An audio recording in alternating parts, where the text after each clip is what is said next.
So earlier this week, we got an announcement from the weekly shonen magazine saying that Jujutsu Kaisen the manga is ending in 5 more chapters.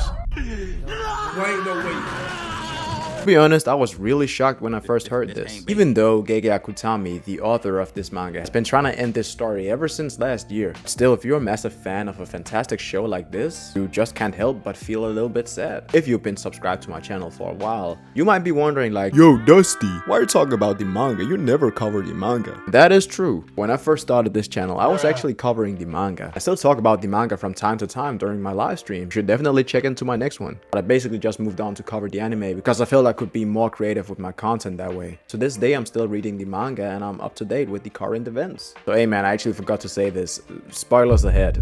Beware and all that. Jujutsu Kaisen is currently my favorite anime and manga. Being a Jujutsu Kaisen fan during the past summer of 2023, back when Gojo vs Sukuna took place, was legendary, generational, and I don't think we will see anything that unites a fandom like that in a very long time. The hype and excitement surrounding every single chapter released during that period was insane. All the way from the spoilers to the memes that were born during that time, they were the funniest shit I've ever seen, bro. I'm not gonna hold you. The whole Calling Games itself was spectacular as well, bro. Oh my god. Thinking about it gives me goosebumps, bro. Maybe season 3 and 4 of the anime will maybe be able to reawaken some of the manga's glory. But now to the question y'all clicked the video for. With only 5 chapters left, will the ending of Jujutsu Kaisen flop? A lot of you Gege Glazers out there probably are wondering, why are you even asking that question? Can't you just be happy we got this story in the first place? But I've seen my fair share of manga stories coming to an end while being a weekly reader of said manga story. And let me just say, man, it's not really the best record. Some of them left a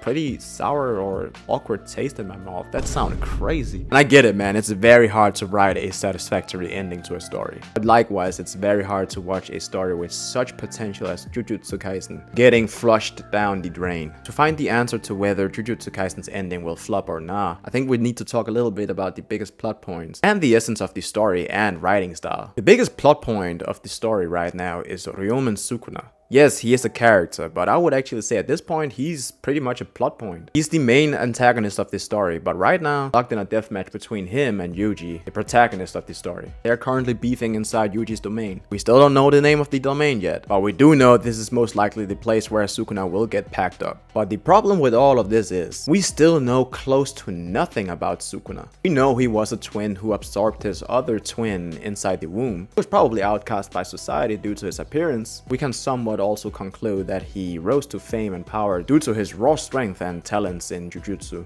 But my guy, that's basically it. We don't know why he is the way he is. How exactly did he become powerful in the arts of Jujutsu? And how does he know Kenjaku? We don't know any of this. Gege has again and again hyped up the Heian era to be this golden age of Jujutsu, but we haven't seen any of it yet. For Sukuna, a big mystery is, why is he called the Fallen One?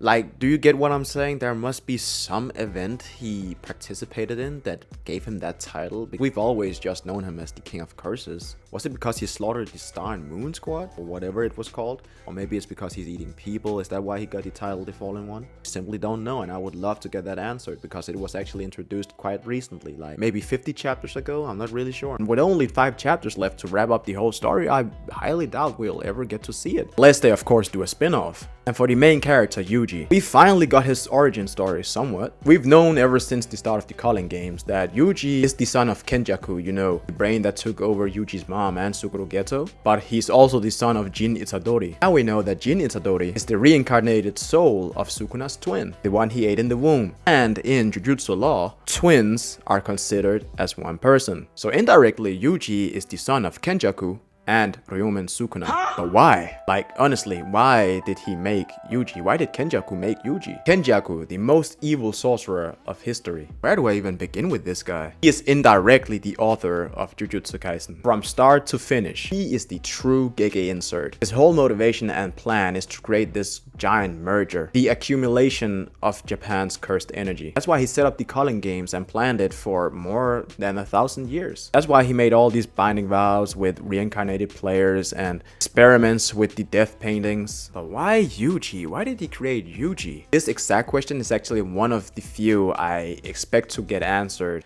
during the next couple of chapters. I actually do believe Gege will answer that, so I won't dwell too much on it. This is something to take note of. I still do have my doubts. These doubts actually stem back from when we saw how Kenjaku reacted to his own death. Kenjaku died before he got to see his own plans come to fruition, and his reaction was deadass like, damn. Well, the game is the game, bruh. I'm so sorry, but there's no way you can convince me that's how you write a great villain. That will always be my biggest gripe with Jujutsu Kaisen. The essence of Sukuna and Kenjaku are meant to be these parasitic characters that just refuse to die. They cling on to life and just keep reincarnating over and over again, taking over different sorcerers' bodies, all for their own selfish beliefs and goals. You can't just change that up in the last moment and actually make us believe that Kenjaku didn't make any contingencies after plotting for 1,000 years. That's so out of character, bro. And also make the argument that after living for 1,000 years, you just realize it ain't all that for real. Who knows, man? So much is kept unanswered with Kenjaku. It's actually insane. Like, how does he know Tengen? Like, what's that relationship? What did he mean when he said Tengen was keeping a secret from the main cast? That was mad suspicious. And why did he notice Tengen looks like Sukuna now? I didn't see the resemblance, I'm not gonna hold you. I believe Gege pointed it out for some reason. But no matter how you see this, man, this actually ties back into Gege's writing style. I'ma keep it a stack, bro. I'm a huge fan of Gege's writing style. I love how he leaves a lot up to interpretation. That's actually because it gives his audience a lot to discuss and theorize upon, rather than just discussing power levels. He's not holding your hand throughout the whole story, which is actually a pretty nice change of pace. You can really feel Gege expects his readers to read between the lines and figure some stuff out for ourselves. But there's also flaws to this writing style. That is when the writer expects the reader to know what they themselves know. Gege's mind works in spectacular ways. It has to, if you have to be able to come up with a story such as Jujutsu Kaisen. But as a writer, you also have to remember the readers were not in the room when these plot points or characters were developed. We do not have the ins or the outs, or maybe sometimes even the most obvious answers to Gege's story. We simply don't. But we also have to remember this might just not be a writing flaw. Keeping things and events unanswered actually adds both charm and mystique to the overall story. Gege obviously just does it to the extreme. There was really never no need to keep it a mystery whether Nobara was alive or not. That little seed of doubt he planted in his readers' minds didn't really lead to anything. Yo, Dusty Mike from the future here. Spoilers just dropped this morning and we just got confirmed that Nobara is indeed still alive. I know, man, it's crazy out here in these streets. We used to pray for times like this. For some reason I just can't help but feel a little bit meh about it. Honestly, I think it's because it was dragged for too long. The final nail in the coffin for me was probably the last double spread we got of all of Yuji's dead friends. In this double spread, Nobara was included. So after that one, I was basically just done speculating, and I just didn't really care anymore after 4 years. Still very nice to see our best girl Nobara back in action. I'm just sad if this leads to a less impactful and more predictable ending to the story, because Gege did state in the past that either one of the 4 main characters will die and the rest will survive, or all of them die except one. Now that Nobara is back and Gojo died back in 236, it seems like her, Megumi, and Yuji will be the ones to survive this story, and Gojo will be the one character to die. That's how it looks right now. Sorry for stealing the spotlight. Back to you, Present Mike. Wait, Present Mike? Isn't that an MJ character? But why even do all of this? Well, we have to remember, this is Gege Akutami's story in the first place. He can do whatever he pleases. And this was even more emphasized in the announcement of the final 5 chapters. He said, the story will finally come to its end in 5 more chapters. It's thanks to all your support and cooperation, dear readers, that I've been able to conclude this series the way I wanted to.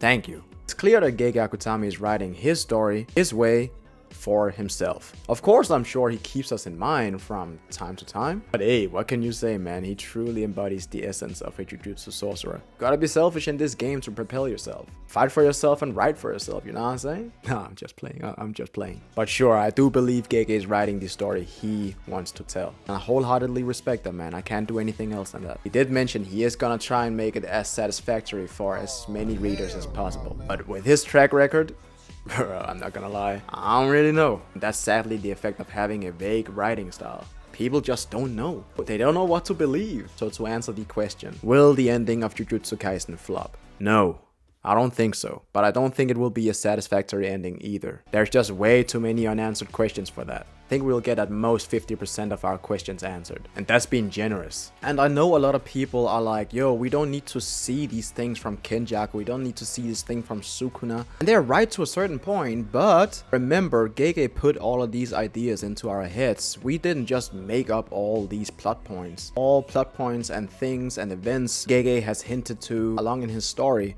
there's just so much left to be answered. Is the big three of mid-endings really becoming a reality? That's crazy. Only time will tell, but I do believe in Gege. I trust Gege Akutami will deliver, but I gotta be honest and say I've learned from my previous mistakes of expecting too much of these manga endings. Just like the endings of Bleach, Naruto, and Attack on Titan, I expected some grandiose ending. I'm not trying to say their endings were bad. At this point, I would just rather be surprised than disappointed. But can you really blame the fans of Jujutsu Kaisen for believing the ending will flop? History has proven time and time again. Once a series has been announced to only have 15 chapters left, 10 chapters left, 5 chapters left, it's ended terribly. Bleach got so rushed. We didn't know the fate of certain characters. We didn't get to understand Ichigo's Bankai like all the way through. History has just proven that you need more than 5 chapters to wrap up a story. Maybe Gege has something up in his sleeve, who knows? But that's what I think, man. Let me know what you people think down in the comment section below. Will the ending of Jujutsu Kaisen flop or not? It's been your boy,